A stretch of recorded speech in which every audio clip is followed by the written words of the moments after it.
सबसे पहले तेरी मंगला सिर झुका के मरा सबसे पहले तेरी मंगला सिर झुका के मरा अपनी करुणा के आओ जरा तेरी सेवा में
परम पवित्र धर्म प्रेमी बंधुओं,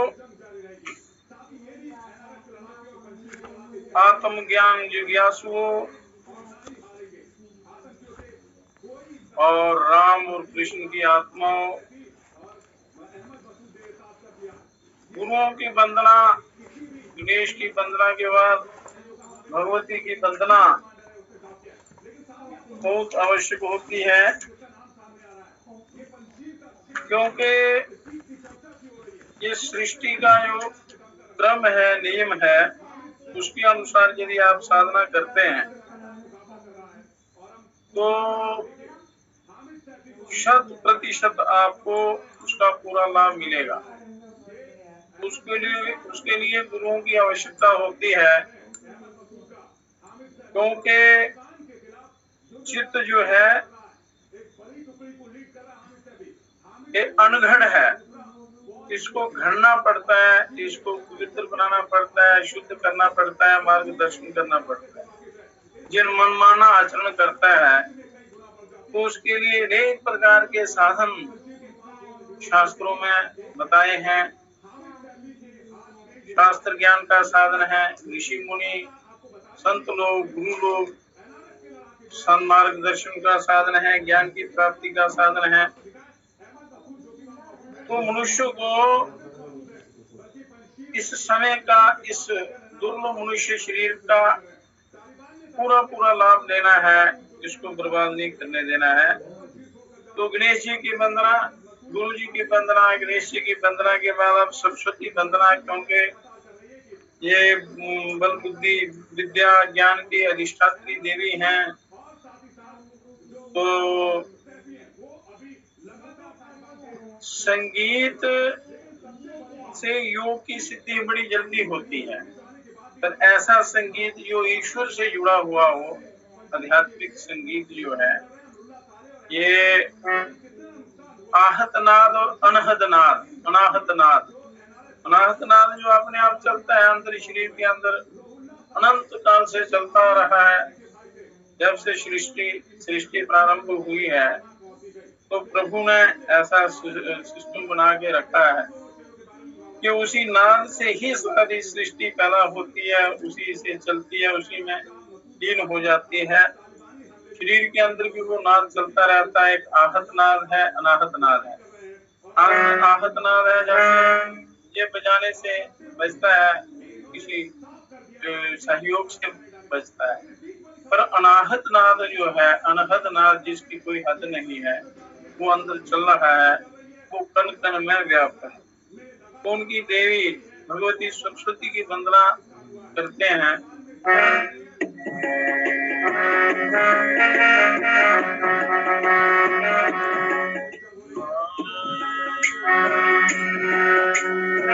सुर की देवी सरस्वती माँ,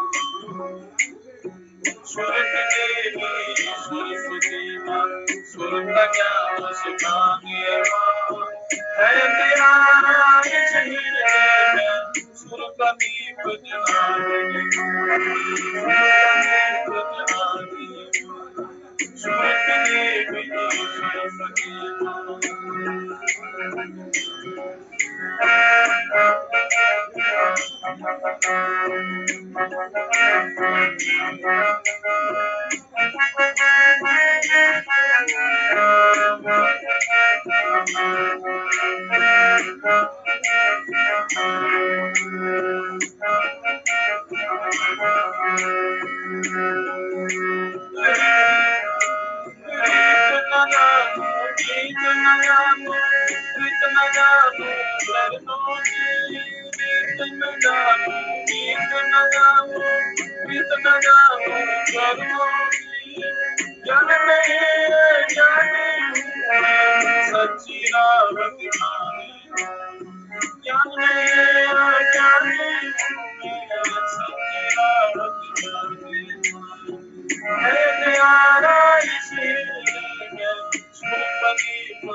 जिस पर गुरुओं की, गणेश जी की, भगवती की कृपा होती है तो उसकी सद्बुद्धि होती है,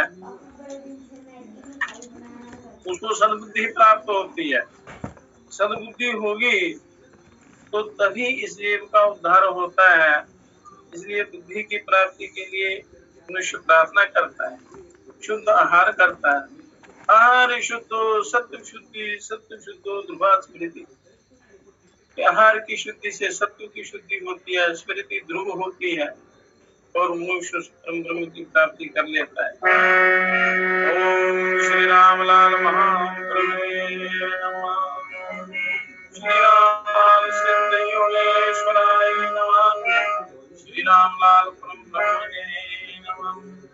श्री हरि भक्त चैतन्य सद्गुरुवे नमः। श्री हरि भक्त चैतन्य परम गुरुवे श्री चंद्रमोहन सद्गुरुवे नमः। श्री विद्यानंद सत्य सिद्धि योगिने नमः। श्री सूर्यानंद सिद्धि योगिने नमः। ओम माते पितृ चरण कमले नमः। ओम इष्ट देवता नमः। देवता नमः। ओम देवता नमः। सूर्यादि नमः।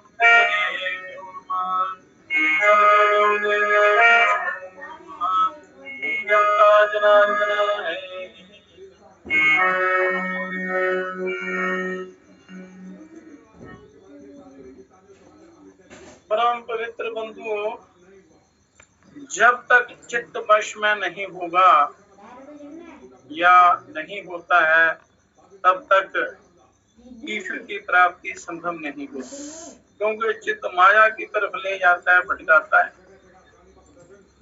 और बुरी तरह रोल देता है, रुला देता है, नष्ट पतन कर देता है। क्योंकि बुरी संगति से जो बुरी आदत पड़ जाती है उसको निकालना, उसे छोड़ना बड़ा कठिन हो जाता है, क्योंकि विषय का प्रभाव बहुत गहरा पड़ता है।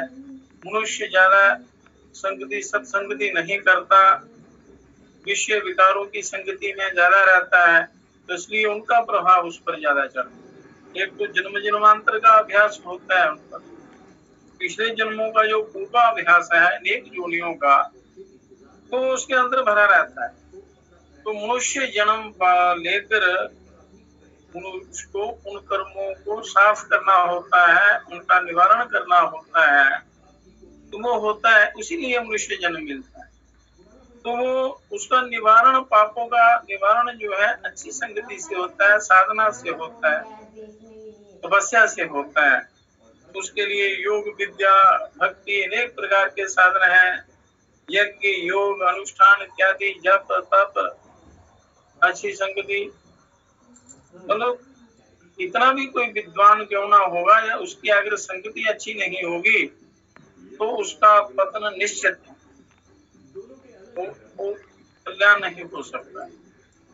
तो विद्या अनघड़ चित्त को सुदृढ़ बनाती है, इसलिए विद्या की प्राप्ति करनी चाहिए। विद्या और अविद्या, अविद्या संसारिक माया को कहते हैं या विषय भोगों को, संसारिक झंझटों को, और विद्या जो ब्रह्म ज्ञान की प्राप्ति कराती है, उसकी ईश्वरीय ज्ञान को।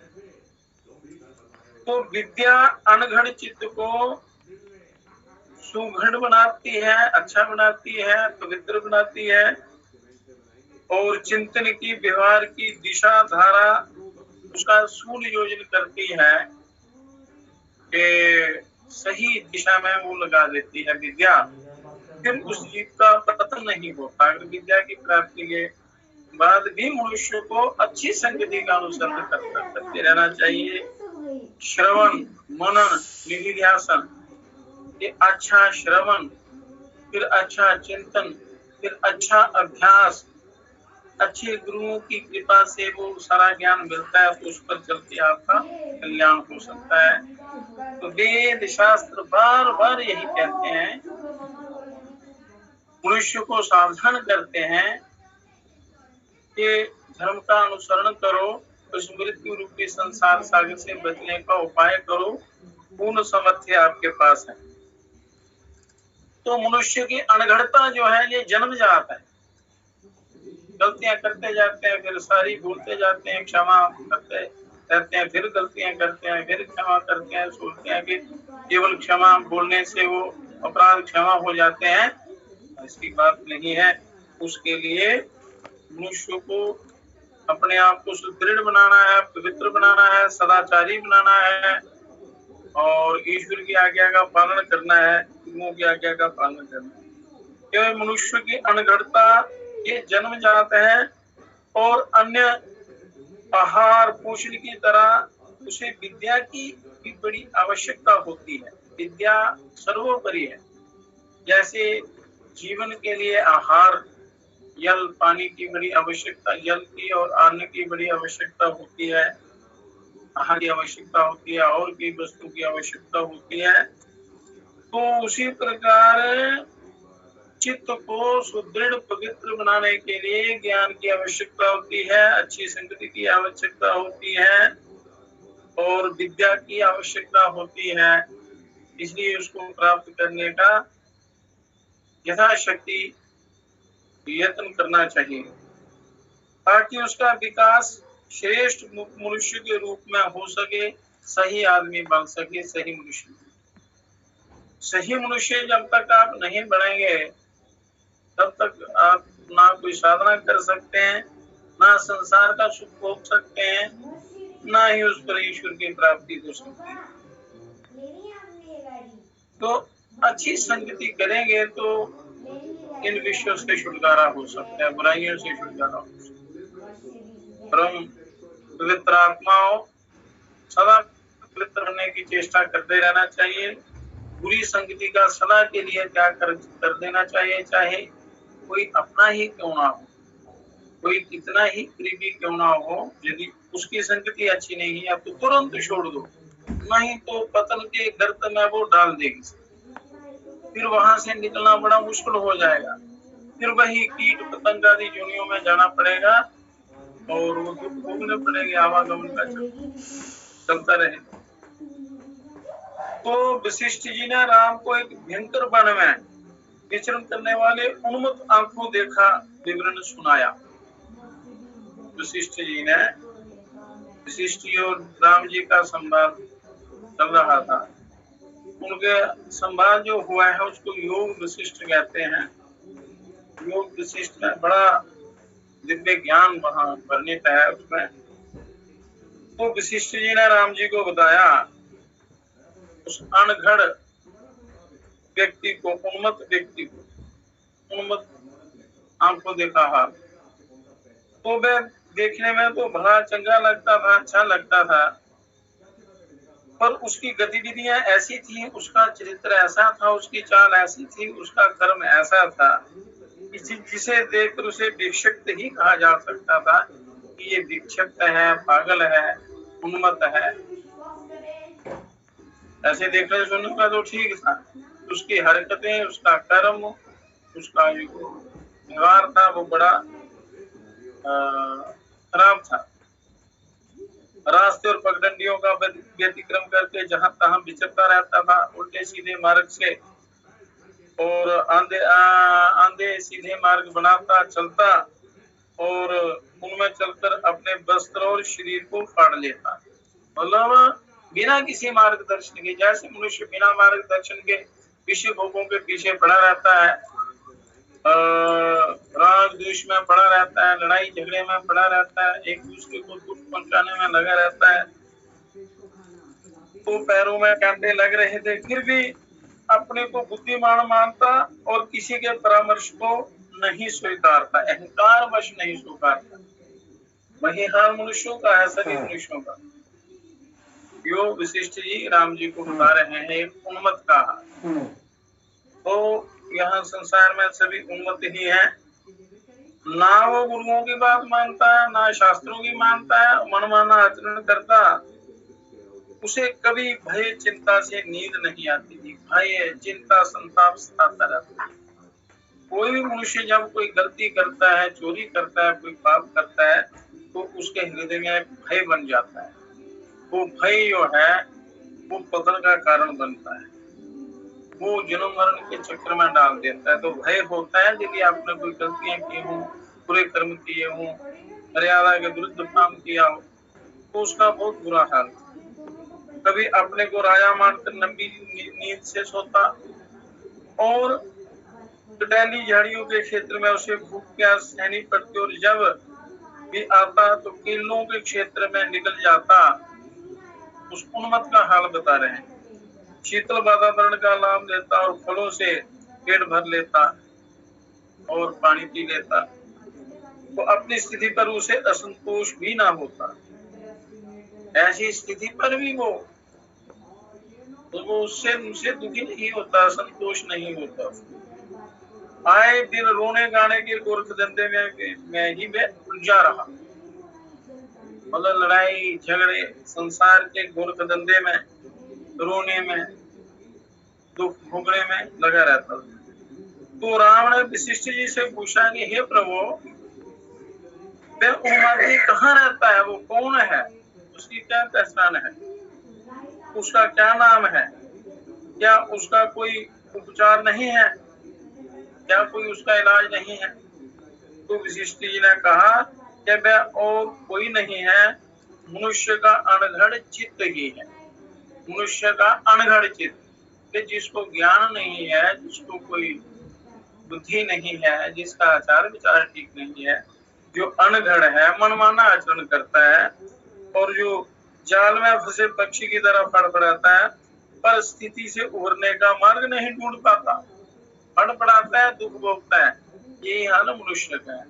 वो मनुष्य का चित्त है, भड़कता रहता है संसार के विषय भोगों में, कभी रोता है, कभी हंसता है,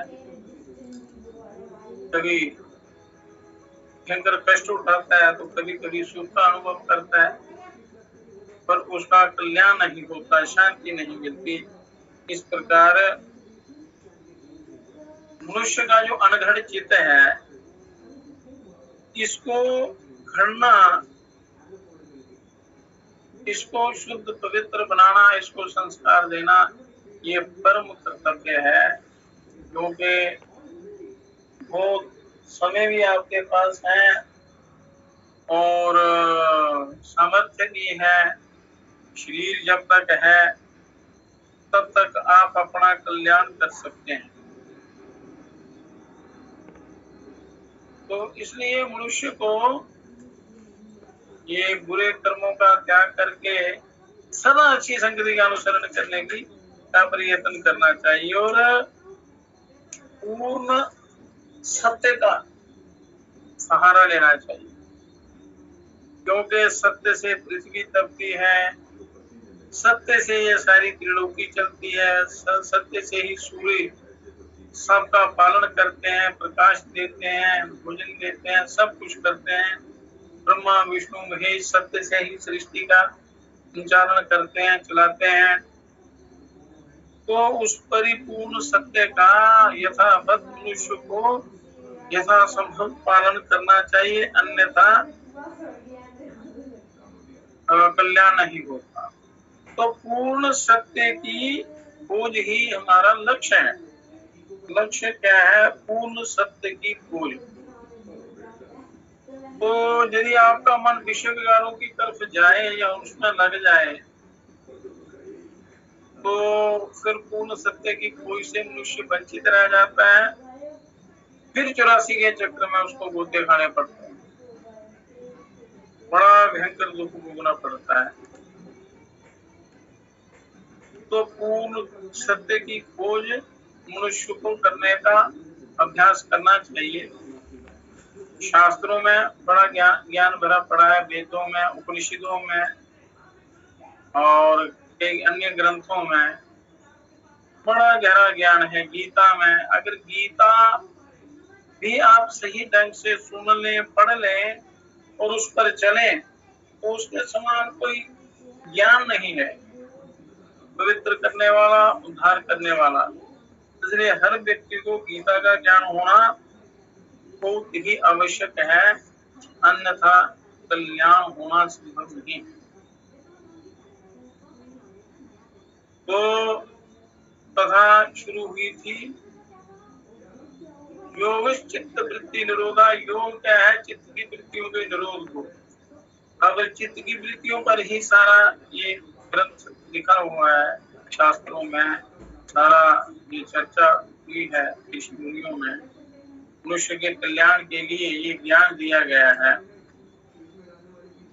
कि चित्त को जब तक आप अपने वश में नहीं करेंगे तो आप पूर्ण सत्य की खोज नहीं कर सकते।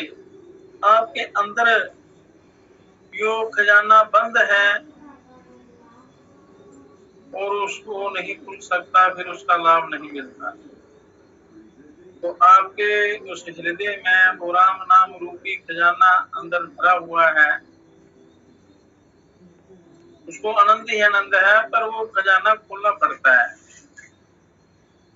जिसके हृदय में राम नाम बंद है, उसको हर घड़ी आनंद ही आनंद है। हृदय में उसको धारण करना है, अपना उसका ध्यान करना है, और संसार के विषयों को अंदर स्थान नहीं देना है, क्योंकि उनके लिए नहीं बना है। इसमें कहा गया है शास्त्रों में, विद्याया अमृतमश्नुते, और विद्या अमृत स्वरूप है, अमृत की तरफ ले जाती है, अमृतमय कर देती है, और इसके समक्ष सारे संसार का वैभव, जहाँ तक कि स्वर्ग का आनंद भी तुच्छ है। विद्या का जो आनंद है, ज्ञान का जो आनंद है, साधना से जो आनंद प्राप्त होता है, तो वो त्रिलोकी में जितने भी सुख हैं, वह त्रिलोकी के सुख उस सुख के आगे कुछ भी नहीं है, उस आनंद के आगे कुछ भी नहीं है, तुच्छ है। स्वर्ग का आनंद भी उसके आगे तुच्छ है, विद्या के आगे, ज्ञान के आगे। तो भरद्वाज मुनि जीवन भर तपस्या में निरत रहे, तपस्या में रत रहे, और मरते समय देवदूत लेने आए तो उन्होंने अनुरोध किया कि मुझे इसी लोक में जन्म दिया जाए, क्योंकि भरद्वाज मुनि घोर तपस्या करते। तो उन्होंने जमदूतों से कहा कि अगर मैं तभी जाऊंगा जब आप मुझे दोबारा इसी लोक में जन्म देंगे, मुझे इसी लोक में जन्म दिया जाए, मृत्यु लोक में। इतनी महानता है इस मृत्यु लोक की, इस कर्म भूमि की, कि आप जहाँ पर मनुष्य शरीर प्राप्त करके आए हैं और अपना परम कल्याण कर सकते हैं, ईश्वर की प्राप्ति हो सकती है। बड़े बड़े ऋषि मुनि देवता सब लालायित रहते हैं मनुष्य की शरीर की प्राप्ति के लिए, ताकि इसी, क्योंकि ईश्वर की प्राप्ति का मार्ग यही है, मृत्यु लोक ही और मनुष्य शरीर ही, और इसके सिवा और कोई मौका आपको नहीं मिलेगा। तो मिला है तो उसको गौ विश्व भोगों में पशुओं की तरह बर्बाद करते हैं, क्योंकि पशु तो अपने कर्मों का फल भोग रहे हैं और कर्मों का भुगतान कर रहे हैं। जब कर्मों का भुगतान होगा तो फिर उनको ये शरीर मिलेगा, मनुष्य का शरीर। फिर यदि गलती करेंगे तो इसी चक्कर में पड़ जाएंगे। तो ज्ञान का झूठा भ्रम, मतलब झूठे ज्ञान का झूठा भ्रम, शास्त्रों का सही सही ज्ञान न होने के कारण मनुष्य भयंकर गलतियां कर जाता है, अर्थ का अनर्थ कर देता है, और उस गलत मार्ग पर चल करके अपना पतन कर देता है। तो इसलिए सही सही ज्ञान प्राप्त करके इसी मनुष्य शरीर के द्वारा आपने आपको उद्धार करना है। तो परमात्मा की बड़ी कृपा है। तो भरद्वाज मुनि कहने लगे कि स्वर्ग जाकर क्या करूंगा, वहां भी पुण्य भोग कर फिर मुझे गिरना पड़ेगा, फिर पता नहीं कौन सी जोनी मिलेगी, पर मुझे मनुष्य की जोनी मिलेगी तो मैं आपके साथ से। तो देवदूतों ने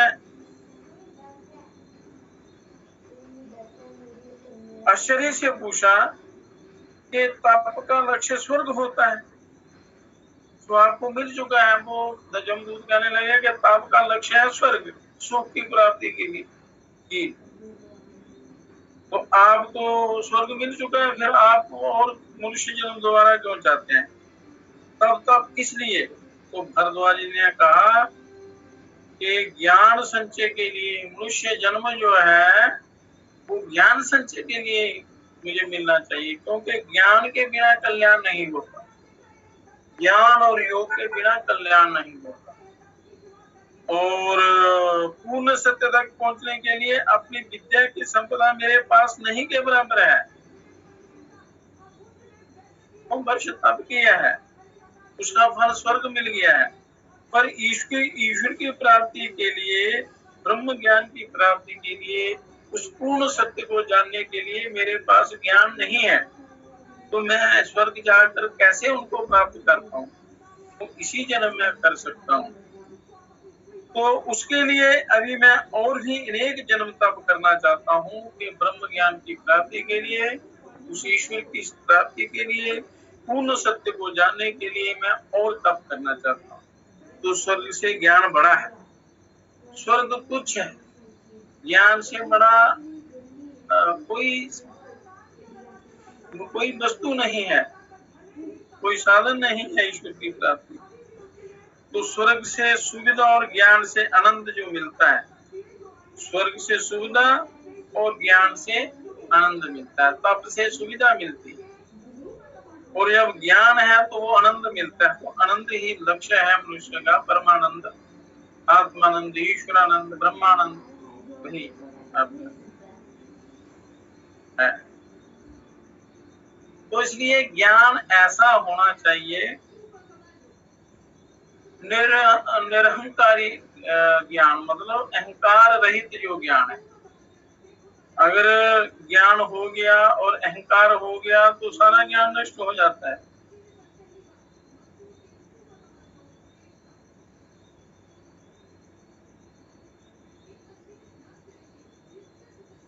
तो अर्जित ज्ञान का अहंकार जो है व्यर्थ होता है। अहंकार कभी नहीं करना चाहिए, इन चीजों को धीरे धीरे धीरे धीरे धीरे नष्ट करना चाहिए, तभी आप उस परमानंद को, उस ज्ञान को प्राप्त कर सकते हैं। तो इस ज्ञान के विषय में ही एक दृष्टांत है। तो जिसने जीवन को उपभोग, उपार्जन, पेट पालन तक ही खपा दिया, उसी में खपा दिया, वह मृत्यु आ जाने पर भी उन संस्कारों से पीछा नहीं छुड़ा पाता। मगर मनुष्य को ज्ञान की प्राप्ति करनी चाहिए पूरे जीवन में, अपना जीवन सुधारना चाहिए।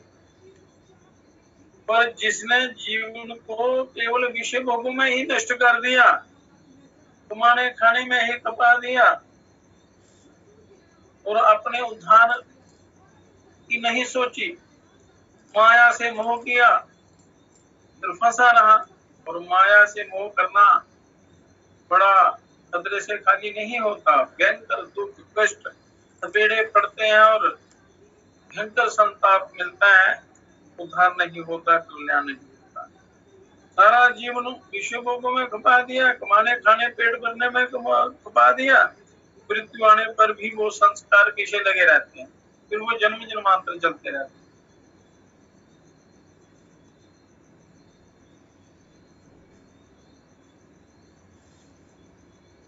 तो शमशान घाट पर एक शब्द दूसरे शब्द को देखकर मुस्कुराने लगा, और बड़ी गहराई से मनुष्य को अपने विचार करना चाहिए कि अपना उद्धार कैसे हो, कल्याण कैसे हो। तो दोनों एक दूसरे को देखकर मुस्कुराने लगा। एक शब्द दूसरे शब्द को देखकर हंसकर कहने लगा। इस पर दूसरे शब्द ने कहा कि हे बंधु, ऐसी क्या बात हो गई जो हंसना आ रहा है? आप मुझ पर हंस रहे हैं। हम दोनों तो एक ही स्थिति में हैं कि दोनों शव ही हैं, तो फिर मेरे पर हंसी क्यों? पहला शव उसी मुस्कुराहट के साथ बोला कि हे बंधु, उसी हंसी के रूप में बोला, हे बंधु तुम्हें याद नहीं, हम दोनों कभी सहपाठी थे, इकट्ठे पढ़ते थे एक ही गुरुकुल में। तो विद्या लेने के बाद से तुम बानिक वृत्ति में उलझ गए, कि कमाने खाने के चक्कर में, व्यापार के चक्कर में उलझ गए। दिन रात पैसा और भौतिक सुख की कामना करते करते तुम्हारी स्थिति भय है कि शमशान घाट में भी पैसों का ही हिसाब लगा रहे हो, कि यहाँ अभी भी पैसों का हिसाब लगा रहे हैं, कि पढ़ते थे, सहपाठी थे, दशा भी हमारी एक ऐसी है अब। पर तूने जीवन में क्या किया? छल कपट करके पैसा कमाया, पापाचार व्यभिचार वो करते रहे, अभी भी तुम उन पैसों का हिसाब लगा रहे हो। तो कहाँ से पैसा ठगना है, कहाँ कैसे बढ़ाना है, कैसे करना है। और आप दूसरे शव ने पूछा, उसने कहा कि और आप क्या है, आपने क्या किया? उसने उत्तर मिला कि जब तक जीवित रहा थोड़ा कमाया पर मस्त रहा, थोड़े में मस्त रहा। ज्यादा कमाने के चक्कर में ज्यादा दुखी होता है मनुष्य, फंस जाता है चक्रों में और बड़ा दुखी रहता है, संतप्त रहता है, चिंता में जीवन चला जाता है। उसने कहा जीवित रहा जब तक, थोड़ा कमाया थोड़ा खाया पर मस्त रहा, और अब जबकि मर गया हूँ तब भी वही निर्द्वंदता, वही प्रसन्नता, मुझे कोई किसी प्रकार का कोई राग नहीं, कोई द्वेष नहीं, कोई द्वंद नहीं है, और वही प्रसन्नता है, आनंद में जो चित्त में प्रसन्नता पहले थी वही अब है। भजन करता था। अच्छा तो नमस्कार, लो मैं अब चला, ये कहकर पहला शब्द चिता की ओर चल पड़ा और दूसरा शब्द अपने हिसाब किताब की बातों में उलझ गया। वो उसी में उलझा रहा अपने हिसाब किताब में, तो वो जन्म मरण के चक्र में पड़ा रहा। परंतु जो जिसने थोड़ी साधना की भी वह प्रसन्न था, उस हालात में भी वो प्रसन्न और आनंद मगन था, और दूसरा वही पैसे का हिसाब लगा रहा था, दुखों को याद कर रहा था। तो कहते हैं कि मनुष्य को इस संसार के चक्कर से छूटने का मौका मिला है, तो उससे छूटने का उपाय करना चाहिए। उपाय भी है, समय भी है, साधन भी है, मनुष्य सामर्थ्यवान भी है। केवल अनगढ़ चित्त को अपना सुघड़ बनाना है। चित्त जो है ये इसको तराशना है अपने, तो अच्छी संगति के द्वारा, गुरुओं के मार्गदर्शन के द्वारा, शास्त्रों के श्रवण मनन के द्वारा, अभ्यास के द्वारा इसको पवित्र बनाया जाता है। जब आपके पास विद्या आ जाती है तो उसका अहंकार नहीं करना है, क्योंकि योग में ये बहुत बड़े विघ्न हैं, काम क्रोध लोभ मोह अहंकार। अभ्यास के साथ साथ इन पर भी आपने काबू करना है, नियंत्रण करना है, और इनसे अपने आप छुड़ाना है। तो आप मनुष्य का अपना स्वरूप क्या है? वो बहुत ही दिव्य है, ईश्वर की प्राप्ति का मनुष्य अधिकारी है, ईश्वर ही आपके अंदर बैठे हुए हैं, तो उनको जानना है। आप लोग, हम बाहर ढूंढते हैं उसको, और जब तक आप अंदर नहीं झांकेंगे तब तक वो परमात्मा नहीं मिल सकते। तो इसलिए जो ज्ञान आपको प्राप्त करते हैं साधना के द्वारा, और यदि आप साधना करते हैं तो ज्ञान अवश्य मिलेगा, आपको प्राप्त होगा, जीवन सफल होगा। पर उस ज्ञान में यदि आपके अंदर अहंकार आ गया तो फिर पतन भी हो जाता है। तो अर्जित ज्ञान का अहंकार जो है वो व्यर्थ होता है। अधिक ज्ञान व अधिक आयु होने पर भी विद्या संपन्न अल्पायु के साधकों के समक्ष वे तुच्छ हैं। हो गए योगी चांग देव हुए, यानी योग साधना के द्वारा लोग लाखों वर्ष जीते थे, तपस्या करते थे, योग करते थे, तपस्या करते थे कि दीर्घायु हो और हम तप करते रहे तप करते रहे ताकि उस ईश्वर ब्रह्म को हम प्राप्त कर ले पूर्ण सत्य को प्राप्त कर लें। तो जोगी चांददेव की आयु 1400 वर्ष की थी। तो उन्होंने संत ज्ञानेश्वर की कीर्ति सुनी थी।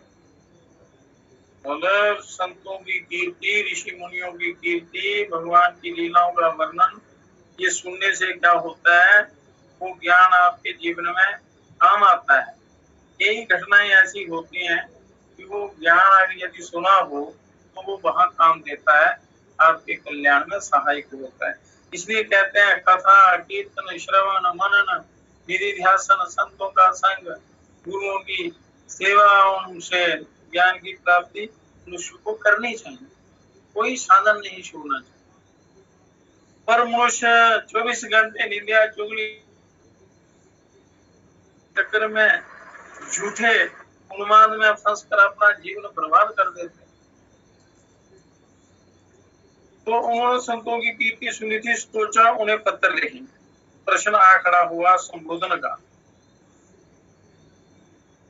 तो संत ज्ञानेश्वर मात्र 16 वर्ष के थे, तो उन्हें पूज्य कैसे लिखें। तो चांगदेव 1400 वर्ष के थे, संत तो वो दूसरे 16 वर्ष के थे। परंतु ज्ञान से मनुष्य बड़ा होता है, आयु से शरीर से बड़ा नहीं होता, ज्ञान से बड़ा होता है। और ज्ञान का ये झूठा अहंकार कभी नहीं होना चाहिए। तो उन्होंने पत्र लिखा था ज्ञानेश्वर जी को, पर संबोधन क्या करें, ज्ञान में तो वो बड़े थे ज्ञानेश्वर। तो अभिमान ने कहा, उनके अंदर अभिमान पैदा हो गया, तो उसने कहा इतने बड़े संत को चिरंजीव कैसे लिखे। एक तो ज्ञानेश्वर बहुत बड़े संत हैं, मैं 1400 वर्ष का हूँ, अब मैं चिरंजीव लिखूं तो कैसे लिखूं। विवेक ने टोका। ज्ञान विवेक जो है ना, क्या विवेक ही सहारा सच्चा साथी होता है मनुष्य का संकट के समय, हर समय। असमंजस में बिना कुछ लिखे ही वो पूरा कागज पत्र के रूप में उन्होंने भेज दिया, पूरा कागज भेज दिया, लिख नहीं पाए कुछ, निर्णय नहीं ले सकते। तो संत भावों की भाषा जानते हैं, जो संत होते हैं, जो साधना करते हैं, योग साधक होते हैं, तो हर मनुष्य का वो भाव जानते हैं कि उसके अंदर क्या चल रहा है और क्या ये मन में सोच रहा है, क्या व्यवहार करेगा।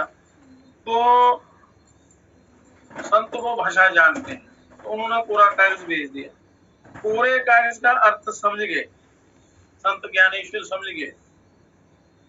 बहन मुक्ताबाई ने उत्तर लिखा कि आपकी आयु 1400 वर्ष हो गई, फिर भी आप कोरे के कोरे ही रहे, कोरे के कोरे ही रहे।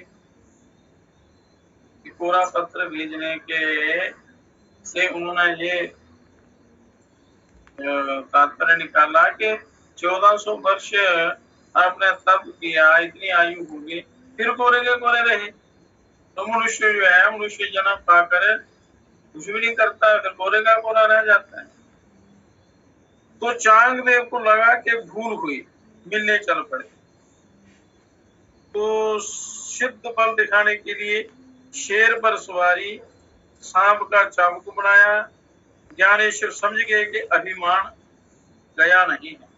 ज्ञानेश्वर फिर भी समझ गए कि अभिमान नहीं गया है, ये जो शेर पर चढ़कर मुझे ये चमत्कार दिखाने आ रहे हैं, तो अभिमान अभी भी नहीं गया है।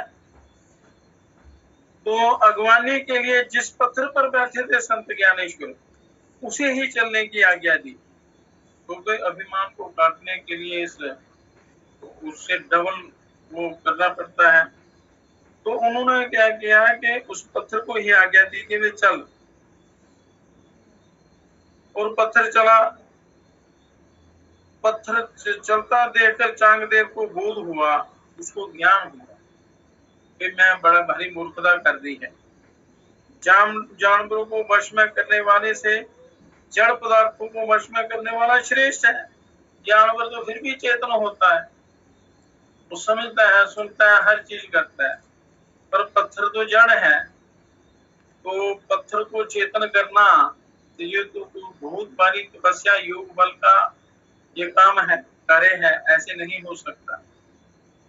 तो उन्होंने समझा कि जड़ पदार्थों को वश में करने वाला अति श्रेष्ठ है। उन्होंने आयु का अहंकार छोड़ा और ज्ञानदेव के शिष्य बन गए। तो इसलिए ज्ञान से मनुष्य बड़ा होता है, आयु से बड़ा नहीं होता। इसलिए मनुष्य को कभी अभिमान नहीं करना चाहिए। कोई पैसे में बड़ा है, पद में बड़ा है, अपने आप को बड़ा मानता है, पर ये सब तुच्छ बातें हैं। अहंकार पतन का मूल कारण है, इसलिए अहंकार का सदा सर्वदा त्याग करना चाहिए। तो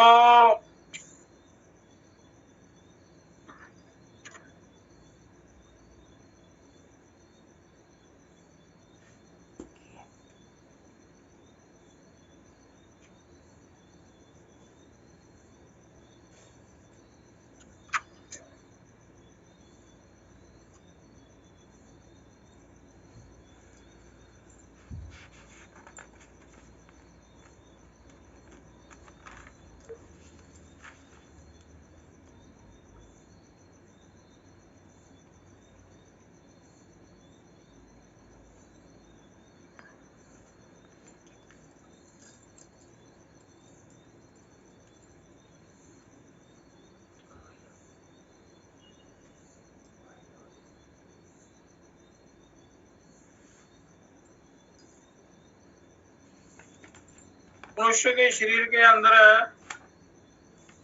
शक्ति केंद्र है, चक्र है। जैसे मूलाधार चक्र है, स्वाधिष्ठान चक्र है, इनका वर्णन पहले भी किया था। और मणिपुर चक्र है, अनाहत चक्र है, विशुद्धि चक्र है, आज्ञा चक्र है, सहस्रार बिंद है। तो आपके अंदर ही वो परिपूर्ण ब्रह्म परम पिता परमात्मा विराजमान है। तो उन चक्रों को खोलने का वर्णन पिछले किया था। तो आनंद भैरवी और सदाशिव का, उदय शिव और शक्ति का ये संवाद चल रहा है। शक्ति को आनंद भैरवी का नाम दिया है। तो आनंद भैरवी कहती हैं कि हे प्रभु, सारे चक्रों का वर्णन किया, उनको किस प्रकार जागृत करना उनका वर्णन किया। सहस्रार बिंद में जो और सहस्रार बिंद में परिपूर्ण ब्रह्म बैठे होते हैं, तो कुंडलिनी शक्ति जागृत करके सारे चक्रों का भेदन करते हुए कैसे सहस्रार बिंद में आती है, उस परम शिव से मिलकर परमानंद को प्राप्त होती है। वो उस अमृत जो अमृत पीने को मिलता है, तो अमृत की प्राप्ति उस कुंडलिनी जागरण से होती है।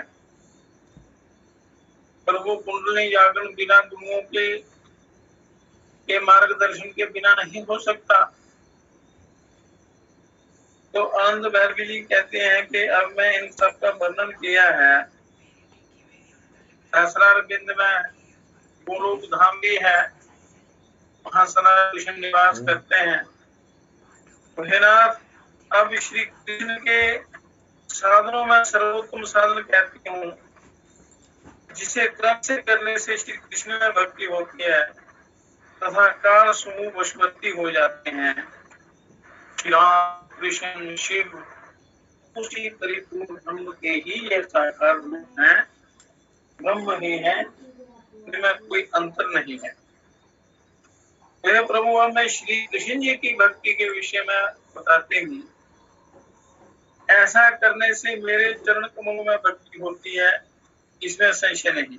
यदि विष्णु में भक्ति रखते हुए साध केंद्र विष्णु का भजन करे, साधु जो है विष्णु का भजन करें, भजन का अर्थ है उसका चिंतन करना, ध्यान करना, अभ्यास करना, सारा उस भजन में आता है, जितनी भी योग विद्या है।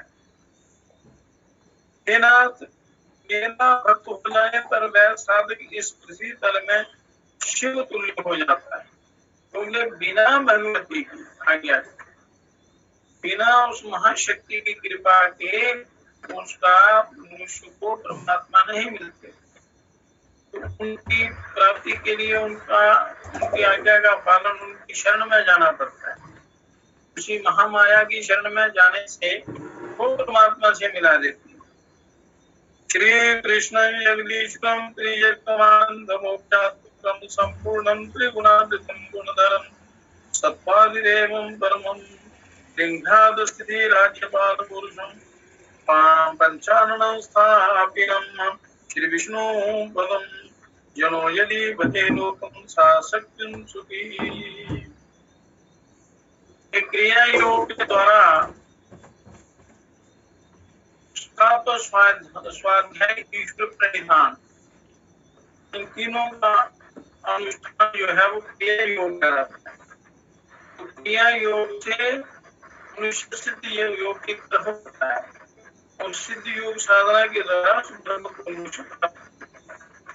तो प्रथम क्रिया योग हमारी ये पहली क्रिया है ईश्वर की प्राप्ति के लिए, तो उसको करना ही पड़ता है। अब स्वाध्याय और ईश्वर प्रणिधान, ये क्रिया योग है। तो ये क्रिया योग के द्वारा आप अपने अंदर के जो जितने भी शक्ति केंद्र हैं उनको जागृत कर सकते हैं। फिर आगे सिद्ध योग मार्ग की आपको प्राप्ति होगी। मात्र को आनंद और मोक्ष प्रदान करने वाले पूर्ण रूप और सत्वादि तीनों गुणों से आवृत और गुणों को धारण करने वाले सत्व के अधिदेव का, उस महासत्य के अधिदेव का और परम ब्रह्म स्वरूप लिंग के अधोभाग में स्थित रहने वाले स्वाधिष्ठान राज्य का पालन करने वाले हैं। स्वाधिष्ठान चक्र रूप में महानिवास है इनका, उनका, और 5 मुख से स्थित कल्याण प्रदान करने वाले महापुरुष शक्ति सहित विष्णु का यदि भक्त भजन करे तो वह महान सुखी हो जाता है। अलग अलग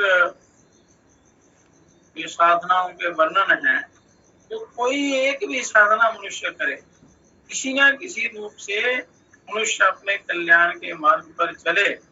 इतना सरल और सीधा और खुला रास्ता परमात्मा ने दिया है, फिर भी मनुष्य उस पर नहीं चलता, चलने का ये तो अभ्यास नहीं करता।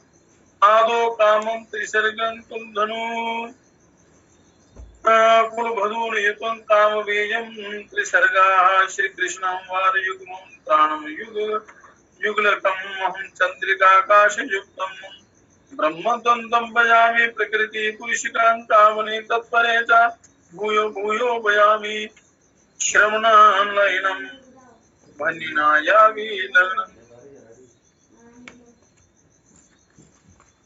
ये मनुष्य को संस्कृत का ज्ञान होना बड़ा जरूरी होता है, क्योंकि ये देव भाषा है और देवताओं की भाषा और परम कल्याणकारी सर्वोपरि सुसंस्कृत कल्याण करने वाली ये बड़े वैज्ञानिक ढंग से इसकी रचना हुई है। सारे ग्रंथ इसमें लिखे हुए हैं और इनसे जो चक्र, शरीर के अंदर चक्र हैं या कमल हैं, उनके ऊपर जो अक्षर हैं, वर्ण हैं, वो जागृत होते हैं। सुनने से भी कल्याण होता है और पढ़ने से भी बहुत लाभ मिलता है। तो इसलिए ये सुनने से भी कल्याण होता है, सुनना चाहिए। श्रवण मनन निधि ध्यान कोशिश करनी चाहिए करने की।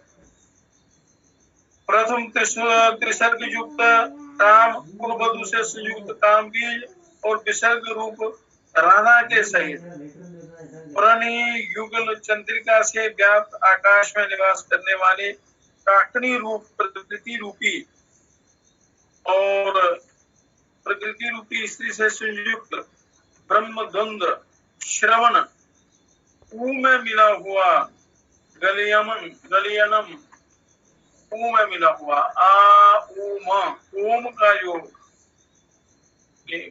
वर्ण है इसमें, तो ये ऊ से मिला हुआ अर्थात संधि करने से बी ई ऊ ई संधि करने से भी उससे विशेष रूप से लगी हुई बहनी जाया स्वाहा अर्थात बिंग स्वाहा इस मंत्र का बारंबार जप करता हूँ। तो ये बीज मंत्र बनते हैं। तो बीज मंत्रों का जप करने से वो शक्ति केंद्र जागृत तो होते हैं। अच्छे प्रकार इनका ज्ञान प्राप्त करके उसका अभ्यास करें। तो अगर योग साधना नहीं कर सकते तो मंत्र जाप करें, वो नहीं कर सकते तो और कई युक्तियां हैं। तो उक्त मंत्र के आदि में प्रणव मतलब पहले प्रणव लगाना, ओम लगाना, इसके अंत में नमः पद हो अर्थात ओम नमो बिंग स्वाहा। ये उस चक्र का स्वाधिष्ठान चक्र का ये बीज मंत्र है। इसके ओम नमो बिंग स्वाहा नमः इस मंत्र का बारंबार जप करने वाला साधक क्षण भर में समस्त त्रिलोकी को क्षुब्ध कर देता है और उसके सिर पर सदैव राजश्री सवार रहती हैं, भगवती उनसे सवार रहती हैं और निर्वधि बसवा उसके मंदिर में स्थिर रूप से निवास करती और भगवती महालक्ष्मी ब्रह्मा के निर्धारित आयु के अनुसार एक दंड पर्यंत काल तक काल की मर्यादा लांघकर उसके घर में निवास करती हैं। ब्रह्मा जी ने जो आयु का निर्णय किया, आयु नीति की है, जो व्यक्ति उस ये साधना करता है, जाप करता है, तो भगवती उस नियम को भी पार करके उससे भी अधिक समय पर उसका कल्याण करती हैं, उसके सहस्रार बिंद में विराजमान रहती हैं। तो हे देव तथा प्राणे देवनाथ मम संतोष वर्धनम इदानी नरसिंहस्य मंत्र श्रीणु महाप्रभु कांत बीजम सुमदत्ते युगलं युगलं समृतम महान नृसिंह मंत्रेण पूजयामि नमो नमः स्वाधिष्ठाने महापद में मनो निष्पाप हेतुना नमो विदाय यो योगी जपेन मंत्र पुनः पुनः। हे देव, हे नाथ, हे शिव, हे शंभो, हे प्राणों में संतोष बढ़ाने वाले महाप्रभु, इसके बाद नरसिंह के मंत्र को सुनिए। ये मंत्र आया श्री कृष्ण जी में उस स्वाधिष्ठान चक्र को जागृत करने वाला। तो कांत बीज छाओं को दो बार उच्चारण कर फिर महान नृसिंह मंत्रेण पूज्यामि नमो नमः ऐसा कहकर साधक योगी अपने मन को निष्पाप करने के लिए स्वाधिष्ठान नामक महापद में मन को स्थापित कर बारंबार जप करे। श्वास के साथ इसका मानसिक जाप करना होता है। इस मंत्र को अच्छी प्रकार मतलब अगर आप प्राणायाम नहीं कर सकते, साधना नहीं कर सकते और कुछ नहीं कर सकते, तो मंत्र जाप की एक विधि है, युक्ति चक्रों को जागृत करने के लिए। तो जो समय पूजा का हो, ध्यान में बैठने का हो और निरंतर एक अभ्यास होना चाहिए, एक समय, एक जगह, एक स्थान पर, तो वो चक्कर खुल जाते हैं। तो इस मंत्र से वो चक्कर खुल जाएगा तो आगे का रास्ता आपका साफ हो जाएगा, मार्गदर्शन मिलता जाएगा अंदर से ही। तो ये बीज मंत्र जो है, जिस चक्र के जो बीज मंत्र है उनको करने से शरीर के कई भयंकर रोग भी दूर होते हैं, आलस्य, तंद्रा, निद्रा आदि भी दूर होती है और परमात्मा के ध्यान में मन लगता है।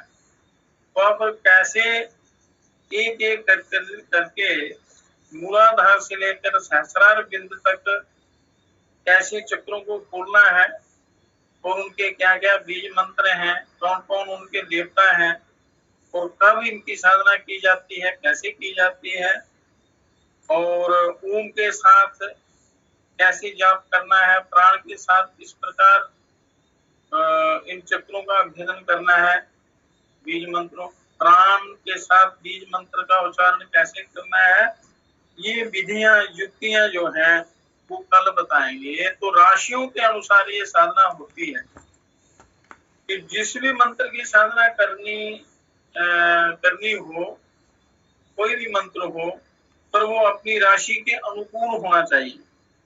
तो अनुकूलता देखकर, क्योंकि ज्योतिष जो है ये बड़ा सही मार्गदर्शन करता है, समय का ज्ञान होता है, समय पर किया हुआ कार्य सिद्ध होता है। तो कब और कैसे, कब क्या करना चाहिए, तो समय से किया हुआ कार्य जो है वो सिद्ध होता है, वो साधना भी सिद्ध होती है। इसलिए शास्त्रों में हर ज्ञान दिया हुआ है, हर ज्ञान को प्राप्त करके ये अपना दिमाग अपना इतने साधना ना कर सके या ना कर सके, तो गुरुओं से, संतों से, जो जो इनके जानकार हैं उनसे ज्ञान प्राप्त करके जो आपकी अपनी साधना है उसको करें। करने से आपको बड़ा लाभ होगा। तो उन साधनाओं का वर्णन विशेष रूप से कल करेंगे। आज का सत्संग यही समाप्त करते हैं। तो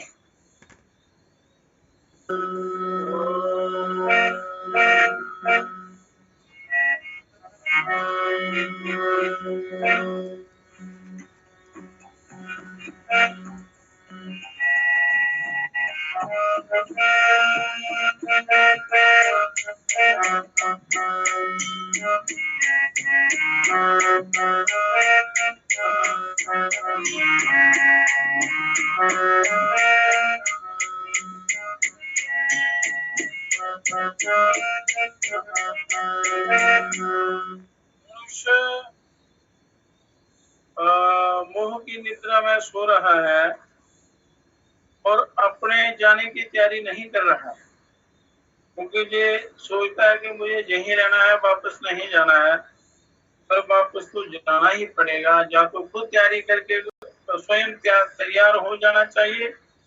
उसके लिए वो साधन सामग्री आपको इकट्ठी करनी है, तो भजन रूप की सामग्री है। तो वेद शास्त्र कहते हैं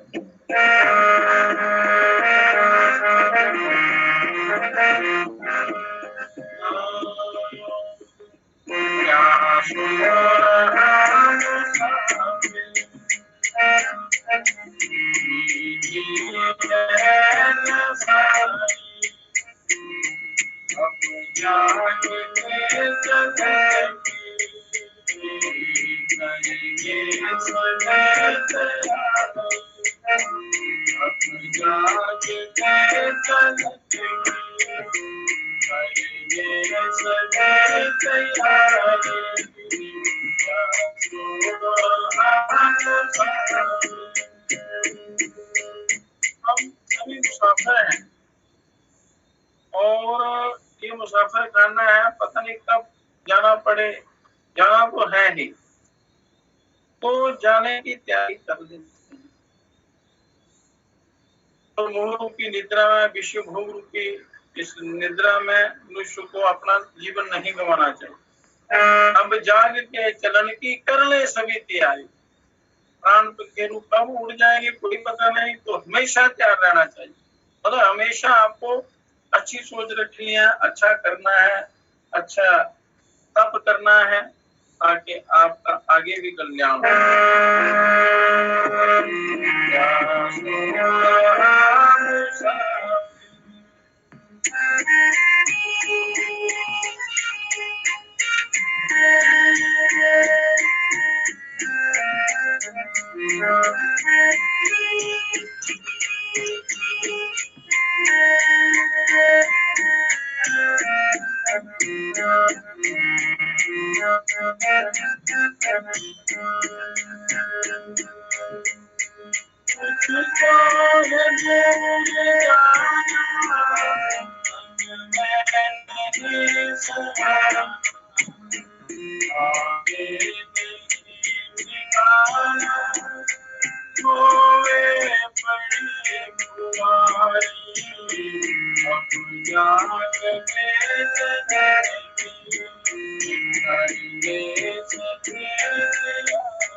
इसलिए ये ममता मोह छोड़कर अपना अंतःकरण पवित्र करने का प्रयास करना चाहिए।